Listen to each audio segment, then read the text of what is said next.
व मुख्यमंत्री अशोक गहलोत की सूझबूझ से संकल्प भरे नेतृत्व में राज्य सरकार ने इस चुनौती को एक युग परिवर्तन के अवसर में बदल दिया है। HPCL ने अगले 4 वर्ष में बाड़मेर में रिफाइनरी स्थापित करने का निर्णय लिया है। देश को तेल क्षेत्र में आत्मनिर्भर बनाने की दिशा में अपने इस अपूर्व सहयोग से राजस्थान बढ़ेगा विकास के सुनहरे पथ पर। रिफाइनरी की स्थापना से पेट्रोकेमिकल, पेट्रो इंजीनियरिंग और अन्य संबंधित क्षेत्रों में अनेक नए उद्योग भी स्थापित होंगे। इस उपक्रम से 4 लाख से अधिक लोगों को रोजगार के नए अवसर प्राप्त होंगे। तरक्की की ओर बढ़ते राजस्थान में बाड़मेर रिफाइनरी एक मजबूत जीवन रेखा बनकर इंदिरा गांधी नहर की तरह ही लोगों की तकदीर बदलने वाला वरदान साबित होगी। होगा अब हम सबका हर सपना साकार, नया राजस्थान छुएगा विकास के नए आयाम। कोई भाई, कोई बादशाह तो कोई शहंशाह, कोई एंग्री यंग मैन तो कोई स्टंट मैन। किसी का झगड़ा, किसी का लफड़ा, लव हेट का मामला आम है यहाँ। सुर्खियों में रहने की अदा खूब आती है इन्हें। अपने अपने तरीके से काम करते हैं सब इंडस्ट्री में। इसीलिए तो खासा दिलचस्प है फिल्मी दुनिया की खबरें। देखिए फिल्मी नामा इस समय पर। आप ऐसे चलते हैं? क्या आप सीढ़ियों पर ऐसे चढ़ते हैं? क्या आप ऐसे लिखते हैं? जब आप उल्टा चलते नहीं, सीढ़ियों पर उल्टा चढ़ते उतरते नहीं, उल्टा लिखते नहीं, तो फिर उल्टी साइड में ड्राइव क्यों करते हैं? सही लेन में चलें, यातायात के सभी नियमों का पालन करें। हर साल करीब 1.5 लाख लोग हादसों की भेंट चढ़ जाते हैं। उल्टी लेन में ड्राइविंग यानी हादसे को न्योता।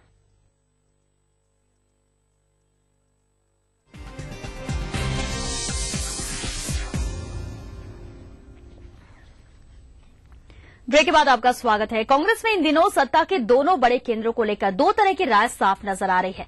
एक तरफ जहां पार्टी महासचिव दिग्विजय सिंह ने प्रधानमंत्री मनमोहन सिंह और कांग्रेस अध्यक्ष सोनिया गांधी के रूप में सत्ता के 2 केंद्र होने को यूपीए की खराब होती छवि के लिए जिम्मेदार ठहराया था, वहीं दूसरी तरफ कांग्रेस के ही एक और महासचिव जनार्दन द्विवेदी ने सत्ता के मौजूदा स्वरूप को जायज ठहराया है। जनार्दन द्विवेदी का कहना है कि पिछले 9 साल में कांग्रेस अध्यक्ष सोनिया गांधी और प्रधानमंत्री मनमोहन सिंह के जिस तरह के संबंध रहे हैं वो सत्ता संतुलन की नायाब मिसाल है। अगर ऐसा होता है कि 2014 में मनमोहन बनाम मोदी की जंग होगी। पिछले 9 साल से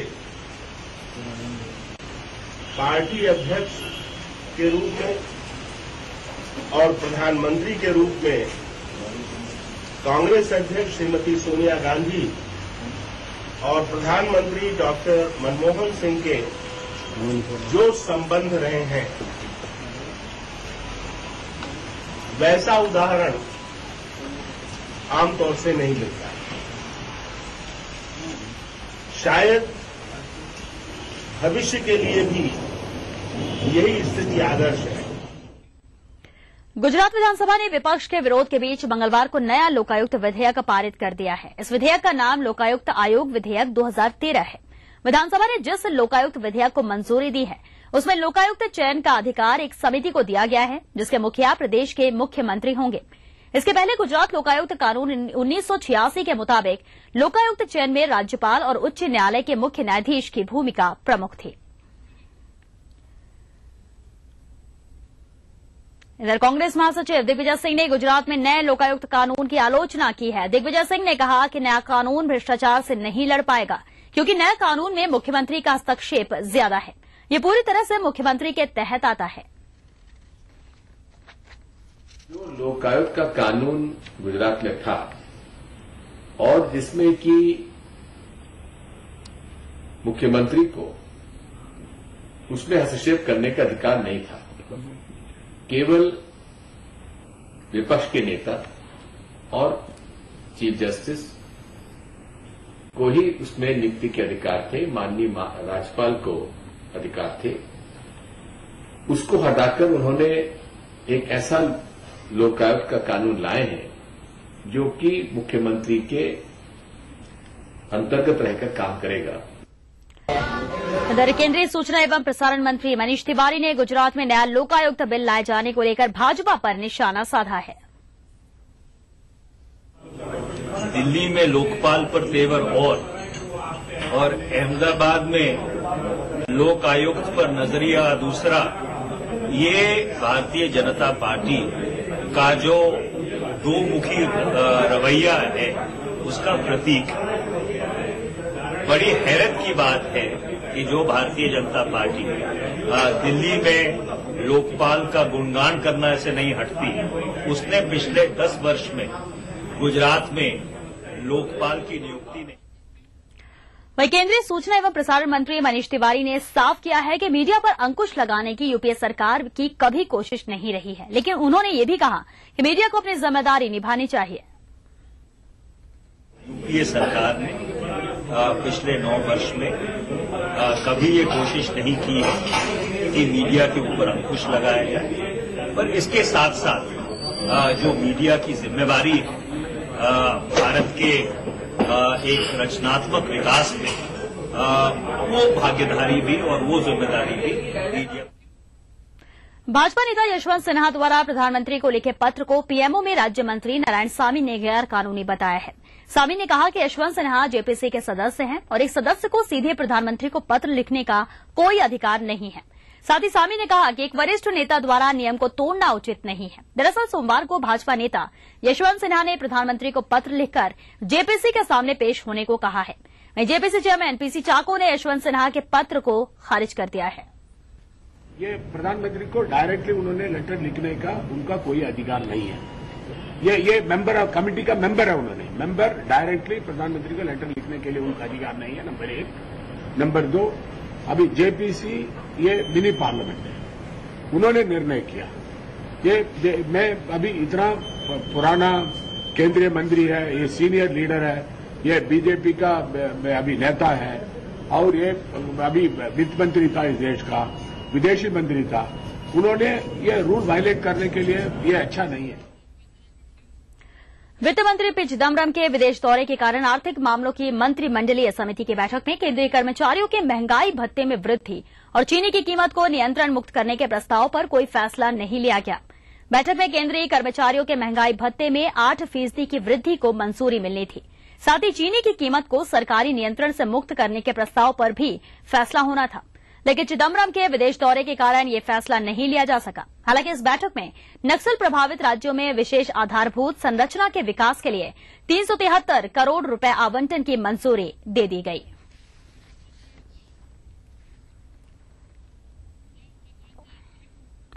बिहार में सुशासन का पोल दिन प्रतिदिन खुलता जा रहा है। अब तो बिहार सरकार के अधिकारी भी कानून का माखौल उड़ा रहे हैं। दरअसल मुजफ्फरपुर प्रक्षेत्र के तत्कालीन डीआईजी गुप्तेश्वर पांडे द्वारा बिना विभागीय अनुमति और सूचना दिए लॉ की परीक्षा देने का मामला सामने आया है। आरटीआई कार्यकर्ता द्वारा सरकार को इस संबंध में आवेदन देने के बाद मंगलवार को डीजी ट्रेनिंग ने जांच शुरू कर दी है। गौरतलब है कि साल 2005 के एक मामले में सीवान के तत्कालीन सांसद शहाबुद्दीन के बदले परीक्षा दे रहे लड़के को पकड़ा गया था, जबकि उसी समय मुजफ्फरपुर के तत्कालीन डीआईजी गुप्तेश्वर पांडे ने अपने खिलाफ कानूनी कार्रवाई नहीं होने दी थी। मुजफ्फरपुर के बीआरए बिहार विश्वविद्यालय के तहत एसकेजे लॉ कॉलेज के रजिस्टर में दर्ज नाम गुप्तेश्वर पांडे का है। साल 2004-05 के सत्र में नामांकन कराए गुप्तेश्वर पांडे का कॉलेज क्रमांक 280 था, जिसका विश्वविद्यालय रजिस्ट्रेशन संख्या 22,874/04 है। 80% उपस्थिति के बाद इन्हें परीक्षा क्रमांक 1059 मिला, जिसमें इन्होंने लॉ पार्ट के 2 पेपर की परीक्षा भी दी। लेकिन जानकारी के अनुसार सांसद शहाबुद्दीन के बदले परीक्षा दे रहे लड़के सहित फर्जीवाड़े में शामिल दूसरे लोगों की गिरफ्तारी के बाद गुप्तेश्वर पांडे ने खुद अपनी परीक्षा देने के सारे साक्ष्य मिटाने की पूरी कोशिश की। तो इन्होंने 2 पेपर की परीक्षा होने के बाद अपनी कॉपी यूनिवर्सिटी में अपने पद का दुरुपयोग कर, डीआईजी थे मुजफ्फरपुर के, उन्होंने प्रभावित कर वहां कर्मचारी को कॉपी निकलवाकर और मेमो दोनों जलवाया कि परीक्षा संबंधित उनकी कोई भी जो रिकॉर्ड है, तथ्य है, वो खत्म नष्ट हो जाए। जाहिर है पुलिस के बड़े ओहदे पर होने का फायदा पांडे ने उठाया। शहाबुद्दीन पर जहां मुजफ्फरपुर के तत्कालीन एसपी रत्न संजय ने कानूनी कार्रवाई की, वहीं अपने ही सीनियर अफसर पर कानूनी शिकंजा कसने की कोशिश तक नहीं की।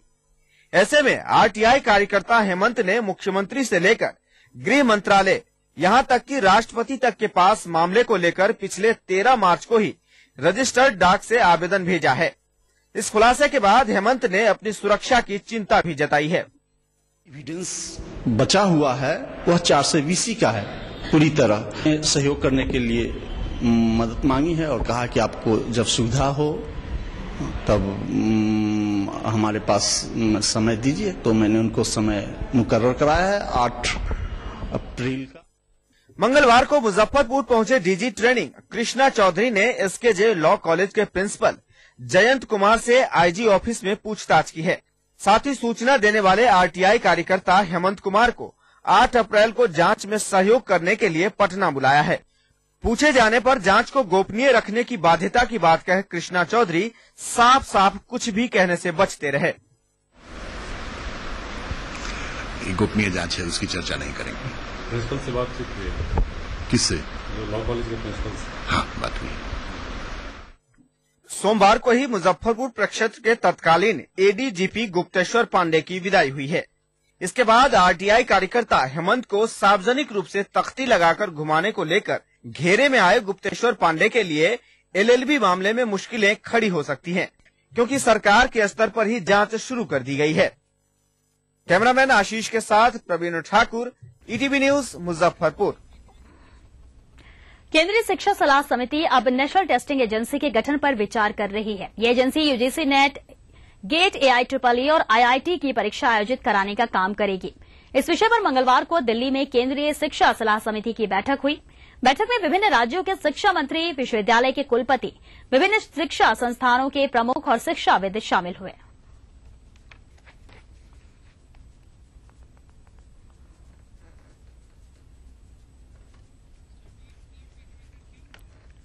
दिल्ली के अरबपति कारोबारी दीपक भारद्वाज की हत्या मामले में पुलिस ने प्रदीप नाम के एक और शख्स को हिरासत में लिया है।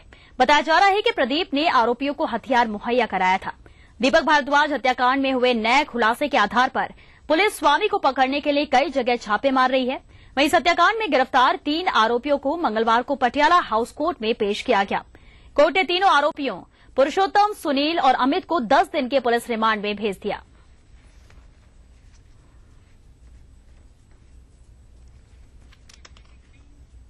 गीतिका शर्मा खुदकुशी मामले में दिल्ली पुलिस ने अदालत से कहा है कि इस मामले में आरोपी हरियाणा के पूर्व मंत्री गोपाल कांडा के कार्यालय से जब्त हार्ड डिस्क और अन्य इलेक्ट्रॉनिक डेटा से साबित होता है। कांडा ने पीड़ित लड़की को दुबई से भारत लौटने के लिए दबाव बनाया था, जिसके कारण पीड़ित ने खुदकुशी की।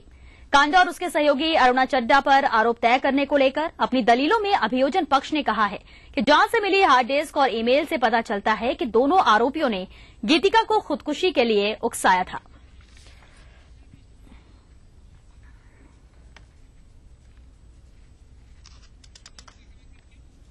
कोलकाता में अस्पताल में भर्ती माकपा के छात्र संगठन के नेता सुदीप्त गुप्ता की मंगलवार को मौत हो गई।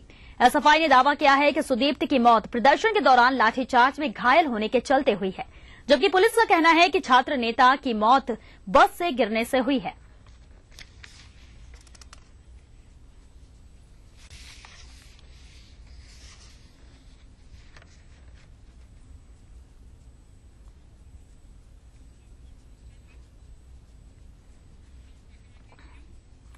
बात करेंगे दर्दनाक हादसे की, तो यूपी के सोनभद्र में मंगलवार को दर्शनार्थियों से भरा ट्रैक्टर पलट जाने से 12 लोगों की मौत हो गई और 23 लोग घायल हो गए। हालांकि प्रशासन ने अब तक 9 मौतों की ही पुष्टि की है। ट्रैक्टर पर सवार लोग कोन थाना क्षेत्र में अमीला देवी धाम पर मुंडन संस्कार में शामिल होने जा रहे थे। तभी पहाड़ी पर ट्रैक्टर का पिछला पहिए के अचानक निकल जाने से ट्रैक्टर खाई में गिर गया। घटना के बाद प्रशासनिक अमला मौके पर पहुंच गया। घायलों को इलाज के लिए अस्पताल पहुंचाया गया, जिनमें से कुछ की हालत गंभीर बताई जा रही है।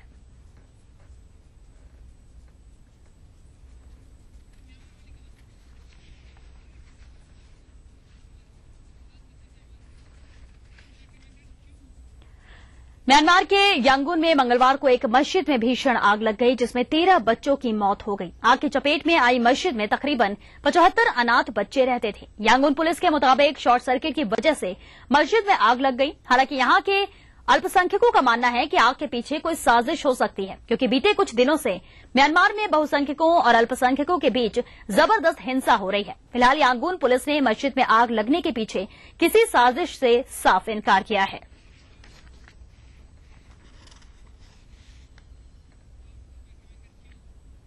अमेरिका के जॉर्जिया राज्य के नेल्सन नगर परिषद ने शहर के हर एक परिवार के लिए हथियार रखना अनिवार्य कर दिया है। दरअसल नेल्सन नगर परिषद ने आम राय से एक ऐसा अध्यादेश पारित किया है जिसका नाम है परिवार सुरक्षा अध्यादेश। इस अध्यादेश के तहत नेल्सन शहर के हर एक परिवार के लिए अपनी सुरक्षा की खातिर हथियार रखना अनिवार्य कर दिया गया है। हालांकि इस अध्यादेश का पालन न करने वालों के लिए किसी भी तरह की सजा या जुर्माने का प्रावधान नहीं है। नेल्सन नगर परिषद का मानना है कि इस कदम से शहर ज्यादा सुरक्षित होगा। इसके साथ ही अपराधियों को भी कड़ा संदेश जाएगा। चलिए इसी के साथ बुलेटिन में फिलहाल इतना ही। हमें दीजिए इजाजत और आप देखिए आज की तिरछी नजर। नमस्कार।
इस न्यूज के सह प्रायोजक थे बंगर सीमेंट, सस्ता नहीं सबसे अच्छा।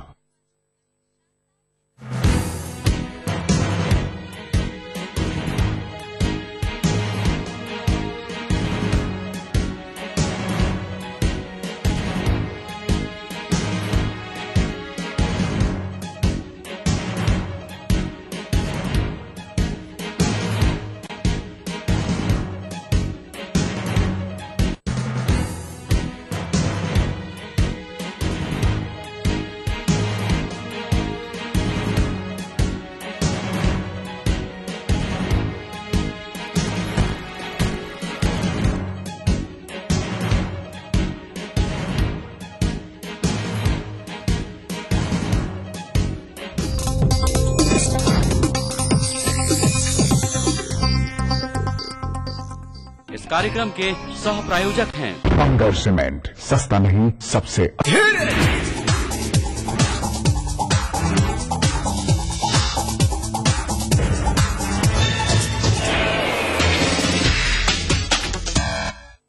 हेलो फ्रेंड्स, आप देख रहे हैं फिल्मी नामा। मैं हूं आपके साथ दीपाली। हर रोज की तरह आज भी हम हाजिर हैं आपके सामने लेकर बॉलीवुड की तमाम छोटी बड़ी खबरों के साथ। फिल्मी शो है तो जाहिर है बातें भी फिल्मी ही होंगी। हर हफ्ते नई फिल्म आती है, कुछ फिल्में अपनी छाप छोड़ जाती है तो कुछ छाप ही नहीं बना पाती हैं। लेकिन आज हम आपको मिलवाएंगे मॉडर्न मदर इंडिया से। अब देखना ये है कि पुरानी वाली की तरह ये छाप छोड़ती है या नहीं। साथ ही आपको लेकर चलेंगे साजिद वाजिद की महफिल में और मिलवाएंगे आपको पुराने चश्मे बद्दूर की टीम से।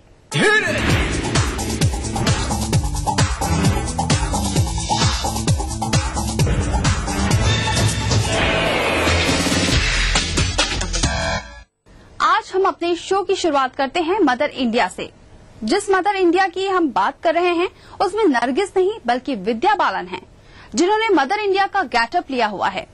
आज हम आपको मदर इंडिया की कहानी नहीं सुनाने वाले और न ही उस दौर में ले जाने वाले हैं जब ऐसी फिल्में बना करती थी, बल्कि आज हम आपको बताने वाले हैं विद्या बालन के इस लुक के पीछे का राज। दुनिया में हम आए हैं तो जीना ही पड़ेगा। मिलिए मदर इंडिया अवतार लिए मैडम बालन से। तो पीना ही पड़ेगा। नरगिस की तरह हूबहू वही पोज, कपड़ों से लेकर चेहरे पर हाव भाव भी बिल्कुल मदर इंडिया की नरगिस के जैसा। ये तस्वीर देखकर तो आप यही कह रहे होंगे कि लो भाई, अब मैडम बालन नरगिस बन गई। लेकिन चौंकिए मत, ना तो मदर इंडिया का रीमेक बन रहा है और ना ही मैडम बालन नरगिस बनने वाली है।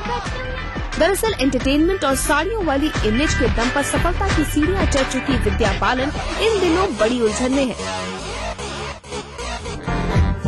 चक्कर तो घन चक्कर का है और अपनी इमेज को सुधारने का भी, लेकिन गाड़ी फंस गई है। कल कारपेंटर का पुलाव, अब और कितने रूप बदले और किस अवतार से लोगों को रिझाएं? किसी पे शक करने लगे हो, कब हो सकता है कि तुम मुझ पे भी शक करने लगो? नहीं आ रहा, इसीलिए विद्या ने एक नया अवतार ले लिया है। बिल्कुल नरगिस बनने की कोशिश में है मैडम मदर इंडिया। बेचारी, बेबस और जिंदगी के तमाम दर्द समेटने की एक्टिंग का ये नमूना हिंदी सिनेमा के 100 साल पूरे होने के सम्मान में है। एक नामी फिल्मी मैगजीन ने इस बार विद्या को अपने कवर पर जगह दी है, वो भी मदर इंडिया की नरगिस के अवतार में। कहने को तो ये हिंदी की बेहतरीन फिल्म और उतनी ही बेहतरीन अदाकारा को एक ट्रिब्यूट है, लेकिन आया ऐसे समय में जब विद्या फिर से अपनी उंगली वाला इमेज को बड़े पर्दे पर लाने को तैयार है। या सिर्फ नाटक कर रहे हो? एंटरटेनमेंट और मैं एंटरटेनमेंट।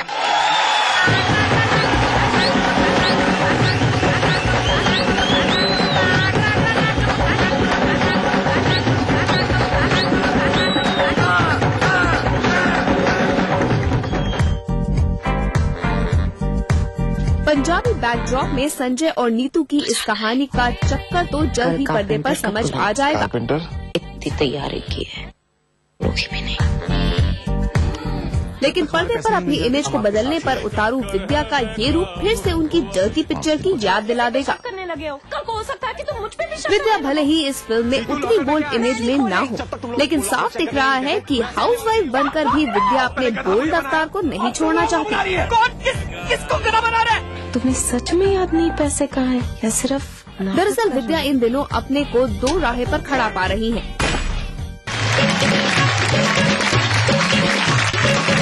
उसे साड़ी वाली बहन जी के रूप में जितना पसंद किया जाता है, उतना ही डर्टी पिक्चर की सिल्क स्मिता के रूप में। विद्या कह भी चुकी है कि शादी के बाद भी उनका कोई ऐसा मेकओवर नहीं होने वाला है जो दर्शकों को पसंद ना हो। लेकिन सही मायनों में अब विद्या को पर्दे पर उतना बोल्ड दिखना संभव नहीं हो पाएगा। घनचक्कर के बाद विद्या फरहान अख्तर के साथ शादी के साइड इफेक्ट में काम कर रही है, लेकिन उस फिल्म में भी उनका बहुत ज्यादा बोल्ड रोल नहीं है। बॉलीवुड में चर्चा है कि यदि इमेज की खातिर विद्या इस दुविधा में फंस रही है, तो कहीं आने वाले समय में उनका करियर खतरे में न पड़ जाए।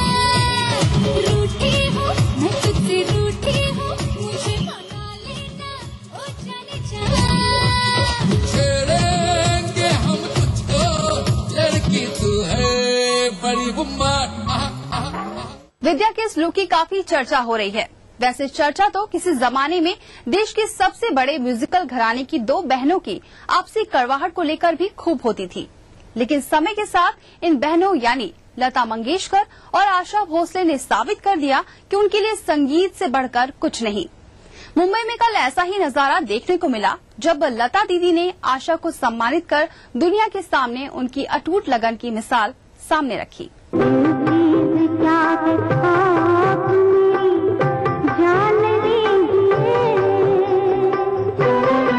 ये मौका है लता और आशा के पिता पंडित हृदयनाथ मंगेशकर सम्मान समारोह।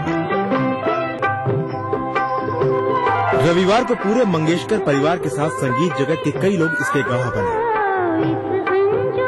दरअसल लता मंगेशकर हर साल अपने पिता के सम्मान में बॉलीवुड की एक हस्ती को सम्मानित करती है। पिछले साल अमिताभ बच्चन ने ये सम्मान पाया, तो इस बार आशा भोसले की बारी थी। मामला घर का था, इसलिए जाहिर था कि लोग लता और आशा की केमिस्ट्री को करीब से देखना चाहते थे। लेकिन आपसी कड़वाहट की तमाम बातों को दरकिनार करते हुए लता मंगेशकर ने इस समारोह में आशा ताई की लगन की जमकर तारीफ की। लता पहले ही कई बार इस बात को कह चुकी है कि आशा कई मामलों में उनसे बेहतर गाती थी, लेकिन इस बार तो लता दीदी ने आशा की तारीफों के पुल बांध दिए। आशाने 14 वर्षी घर सोडलं आणि ते अतिशय कष्ट करून रात्रंदिवस कष्ट करून आज ती या जागेला पोचली आहे, इतक्या उंचावर पोचली आहे, याचा मला आनंद आहे.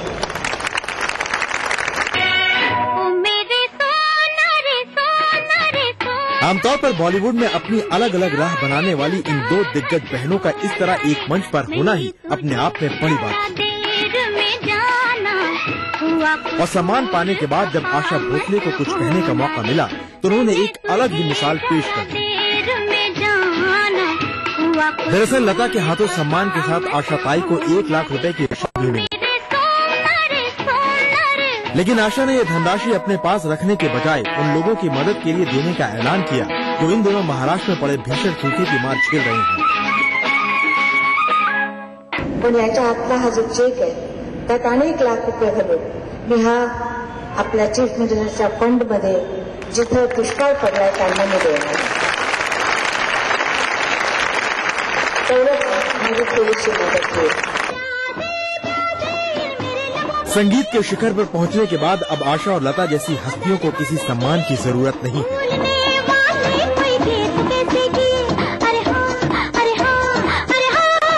लेकिन बात जब पिता की होती है तो पूरा मंगेशकर परिवार एक साथ एक मंच पर नजर आता है.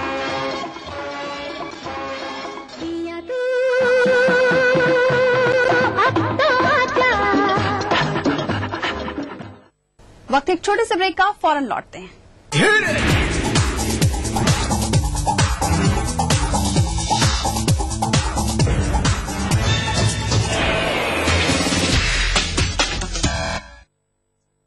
इनका कहना है कि इनके पास है गवर्नेंस का नया मंत्र.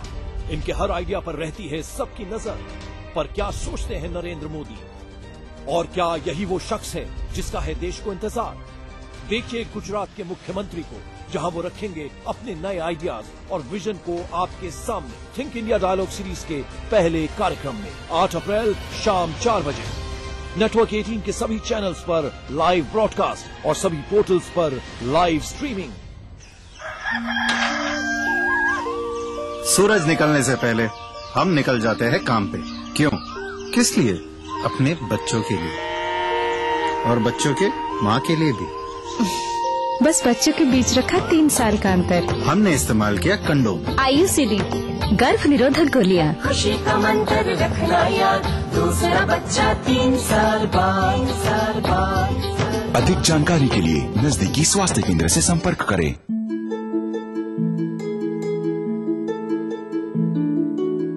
इंजीनियर और साइंटिस्ट करते हैं नए और विकसित राष्ट्र का निर्माण.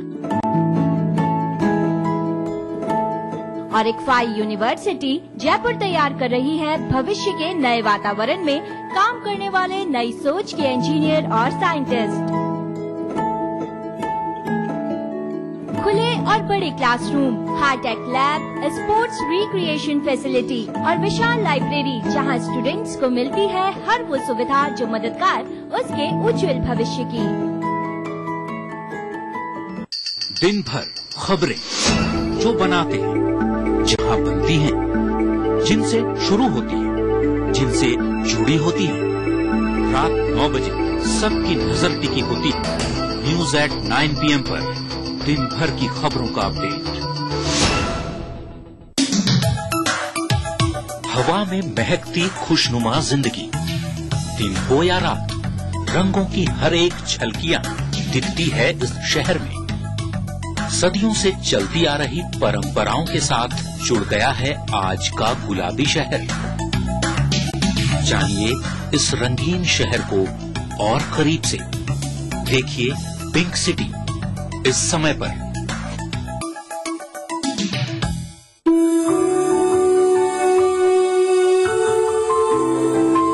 इंजीनियर और साइंटिस्ट करते हैं नए और विकसित राष्ट्र का निर्माण. और इक्फाई यूनिवर्सिटी जयपुर तैयार कर रही है नई सोच के इंजीनियर्स और साइंटिस्ट.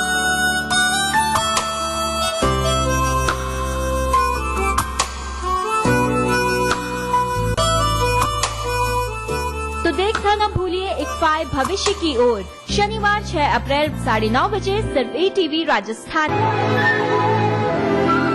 सुबह की किरण नहीं तो सुबह कैसे? सवेरे गरम चाय की चुस्की नहीं तो ताजगी कैसे? खबर ताजी नहीं तो सुबह की खबर कैसी। इसलिए देखिए सुबह सवेरे ताजा खबरें।